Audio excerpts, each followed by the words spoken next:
Hello friends, welcome back to the my new video guys and my YouTube channel guys. Today friend, we are going to talk about how can we turn off guys vibrate mode setting in our Samsung phone device.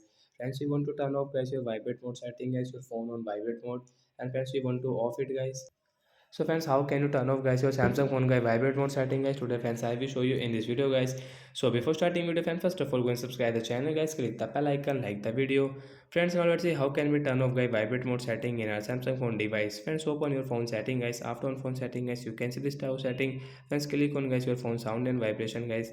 Friends, you can see phone vibrate mode setting. Friends, your phone on vibrate mode, so guys we will click on the sound mode, and friends your vibrate mode will off, and friends you can use guys your sound mode setting guys without any problem. Vibrate mode is off, friends your phone will not vibrate. So like that guy we can turn off guys Samsung phone vibrate mode setting.